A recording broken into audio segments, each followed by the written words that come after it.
नमस्कार दोस्तों, मैं हूं जितेंद्र ठवर मलानी उर्फ टोनी। आप देख रहे हैं न्यूज़ टीवी। बात करेंगे महाराष्ट्र इलेक्शंस की 2024। मेरे ख्याल से नवंबर दिसंबर में ये शायद इलेक्शंस हो जाने चाहिए। Amit Shah the senior most leader in BJP is in Maharashtra. तो होपफुली ये जो टिकट शेयरिंग, सीट शेयरिंग का जो मसला चल रहा है, BJP being the largest party और उनकी जो अलायंस है दो, एक तो एकनाथ शिंदे, दूसरा है अजीत पवार की एनसीपी। तो ऑब्वियसली जब अमित शाह यहाँ पे आए हैं तो जो पूरी स्ट्रेटजी है मेरे ख्याल से वही फाइनलाइज करने आए होंगे, क्योंकि महाराष्ट्र में उनके सामने टक्कर में बहुत काफ़ी पावरफुल पार्टीज़ आ गई हैं जिनको अंडर एस्टिमेट किया गया था। वो काफ़ी ऊपर आ गई हैं, अभी लोकसभा में प्रूव हो चुका है। तो प्रेडिक्शन सबकी गलत हो चुकी थी। तो चलिए बात करेंगे महाराष्ट्र इलेक्शंस की। अमित शाह इज़ इन महाराष्ट्र जैसे सुनने में आया है। अब जो एनसीपी अजीत पवार की पार्टी है, अजीत पवार ने भी शरद पवार से स्प्लिट होके एक्चुअल जो ओरिजिनल एनसीपी पार्टी थी, वो घड़ी वाला जो क्लॉक की जो निशानी थी, वो अजीत पवार 40 के आसपास एमएलएस लेके शरद पवार की पार्टी से अलग होके बीजेपी के साथ अलायंस कर लिया उन्होंने। हालांकि बीजेपी को एक्चुअली ज़रूरत थी नहीं, क्योंकि एकनाथ शिंदे और बीजेपी ने मिलके अच्छी खासी सरकार चल रही थी उनकी महाराष्ट्र गवर्नमेंट।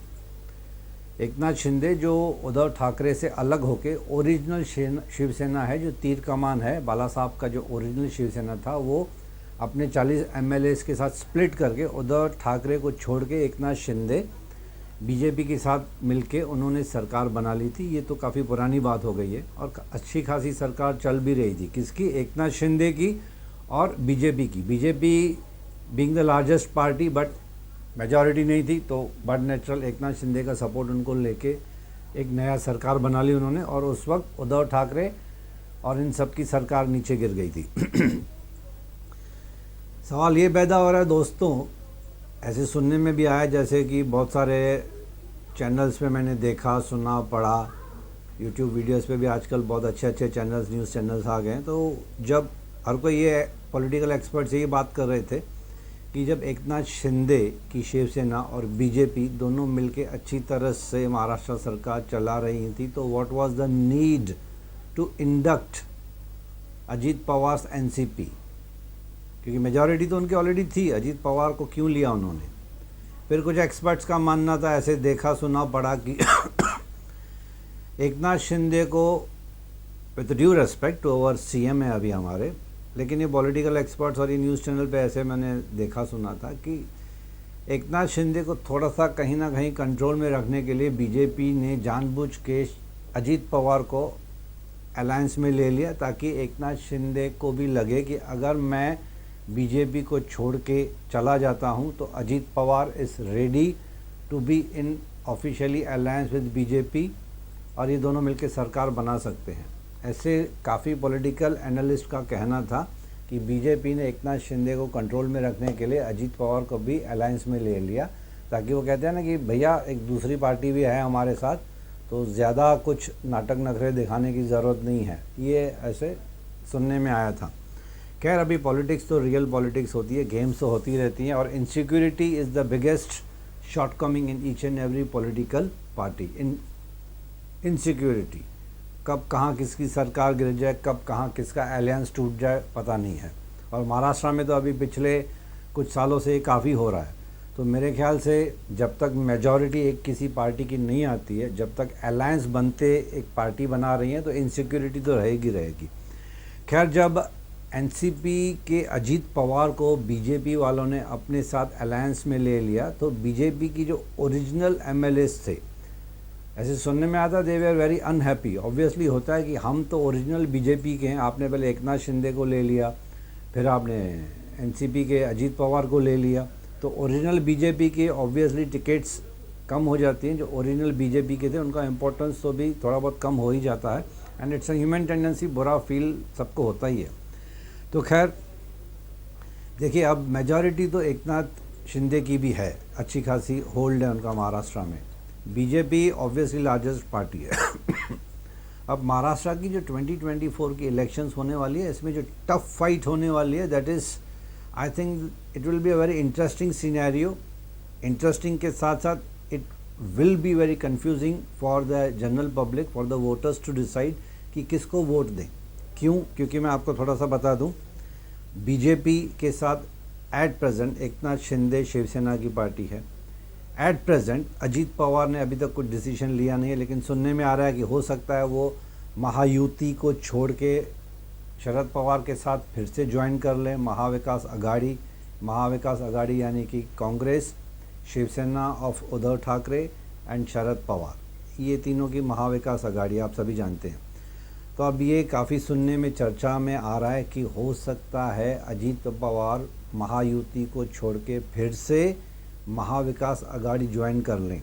लेकिन थोड़ा सा प्रैक्टिकली थोड़ा डिफ़िकल्ट लग रहा है कि शरद पवार हो सकता है उनको वापस लें या ना लें, कांग्रेस एग्री हो या ना हो, शिवसेना उद्धव ठाकरे एग्री होना चाहिए। ये सब चीज़ें काफ़ी डिफ़िकल्ट लग रही हैं, प्रैक्टिकलिटी थोड़ा कम लग रही है। बट कहने में सुनने में आ रहा है कि अभी Ajit Pawar along with his 40 MLAs are bit confused कि क्या करना है। क्या थोड़े दिनों में पता चल ही जाएगा, 2-4 हफ्ते में तो क्लियर पिक्चर सबके पास आ ही जाएगी।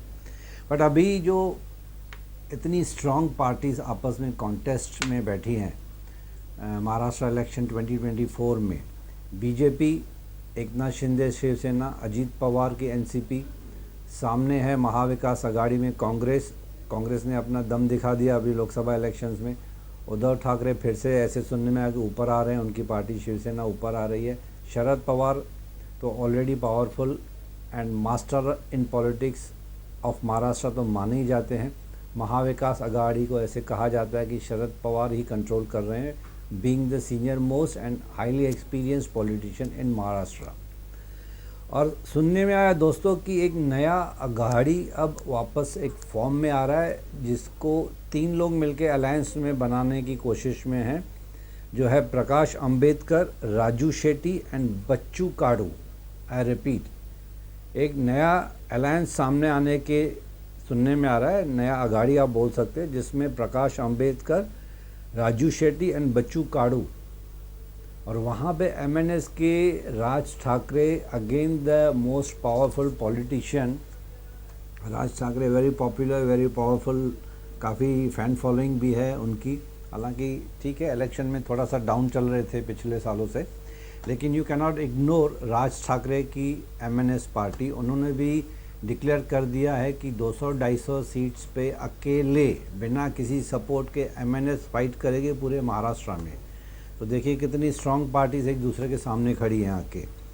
फिर AIMIM, अभी पिछले 1-2 दिनों में जो उन्होंने मुस्लिम समाज ने ओवैसी की जो असदुद्दीन पार्टी है, जो छत्रपति संभाजी नगर से रैली निकाली थी, 370 किलोमीटर 370 किलोमीटर्स की रैली मुंबई तक आए थे, उन्होंने भी अपना पावर दिखा दिया है और 99% अपने कैंडिडेट्स पूरे महाराष्ट्र में और मुंबई में खड़ी करने वाली है AIMIM। तो ऑब्वियसली जितनी भी मुस्लिम पॉपुलेशन है, तो ज़्यादातर मुस्लिम पॉपुलेशन मेरे ख्याल से, I may be wrong also, with due respect to caste and community, जो मुस्लिम्स हैं हो सकता है ओवैसी को या फिर दूसरे मुस्लिम कैंडिडेट्स को वोट दे दें। अब जो सिचुएशन ऐसी है कि उद्धव ठाकरे एंड कांग्रेस मुस्लिम्स को सपोर्ट कर मांग रहे थे अपना, लोकसभा में अच्छी खासी सीट्स मिली थी, मुस्लिम्स लोगों ने भी सुनने में आ रहा था कि वोट्स दिए थे कांग्रेस को और उद्धव ठाकरे को। बट अगर ओवैसी अपने कैंडिडेट्स खड़े कर रहा है तो ऑब्वियसली मुस्लिम समाज वापस से बढ़ जाएगा, कुछ कांग्रेस, कुछ शिवसेना उद्धव ठाकरे, कुछ ओवैसी की जो AIMIM पार्टी है।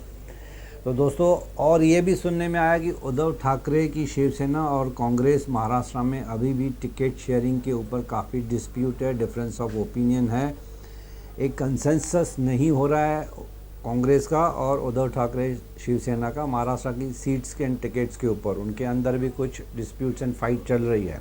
बट एनी हाउ कमांड जो है इसे सुनने में आ रहा है कि वो शरद पवार के हाथ में ही है।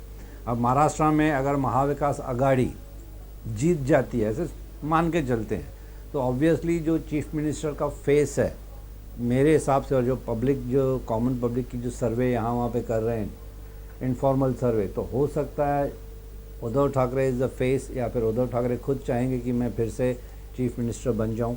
बट मेरे ख्याल से जिसकी टिकट्स, जिसकी सीट्स ज़्यादा आएंगी तो obviously he will become the chief minister. अब सामने महायुति को देख लीजिए। At present BJP is the biggest party मानी जाती है महाराष्ट्र में। अब शिवसेना, एकनाथ शिंदे को कितनी सीट्स मिलती हैं, कितनी जीत के आते हैं, बीजेपी की कितनी सीट्स जीत के आते हैं, ये तो वो डिसाइड करेंगे। फिर पता चलेगा कि फडणवीस वापस सीएम बनते हैं, एकनाथ शिंदे वापस सीएम बन जाते हैं। तो मेरा कहने का मतलब है दोस्तों ये कि इलेक्शन महाराष्ट्र की जो होने वाले है 2024 की, आज तक इतनी टफ फाइट महाराष्ट्र इलेक्शन में कभी देखने को नहीं मिली है, क्योंकि पार्टी स्प्लिट होके काफ़ी स्ट्रांग बन गई है। स्प्लिट होने के बाद भी यहाँ पे भी स्ट्रांगनेस है, वहाँ पे भी स्ट्रांगनेस है, प्लस न्यू पार्टीज अलायंस बना के सामने आ रही हैं। तो 6, 7, 8 पार्टीज़, अगर आप सोचिए कि कितने सारे शेर अब मैदान में आ गए हैं, काफ़ी इंटरेस्टिंग है। बट कन्फ्यूजन रहेगी वोटर्स को मेरे ख्याल से। लोकसभा में भी सिर्फ 50% के आसपास लोगों ने वोट किया था, तो ये बार भी हो सकता है कि वोटिंग ज़्यादा हो ना हो। लेकिन हम तो सबसे यही रिक्वेस्ट करते हैं as a media person to all the citizens of Maharashtra and the citizens of India कि प्लीज़ गो एंड वोट। जो भी कैंडिडेट आपको ठीक लगता है वोट कीजिए, ये आपका राइट है, इसको वेस्ट ना होने दें। तो दोस्तों चलिए, वेट एंड वॉच वाली पॉलिसी है। नवंबर या दिसंबर के आसपास होपफुली इलेक्शंस हो जाएंगे महाराष्ट्र के, and we wish good luck to all the parties. जैसे मैं हमेशा बोलता हूँ, जनता जो कॉमन पब्लिक है उसको रोटी, कपड़ा और मकान चाहिए, डेवलपमेंट चाहिए, नौकरियाँ चाहिए, फार्मर्स की डेथ ना हो और डेवलपमेंट ऑफ महाराष्ट्र हो। कॉमन पब्लिक तो यही चाहेगा। दे आर नॉट इंटरेस्टेड कि कौन सी पार्टी आती है। अनफॉर्चुनेटली क्या होता है कि एक पार्टी जीतती है, फिर उनके साथ अलायंस तोड़ के दूसरी पार्टी के साथ चले जाती है। पावर की जो भूख है वो बहुत कुछ करवा लेती है। तो we wish good luck to all the parties and thanks for listening to me, thanks for being with me.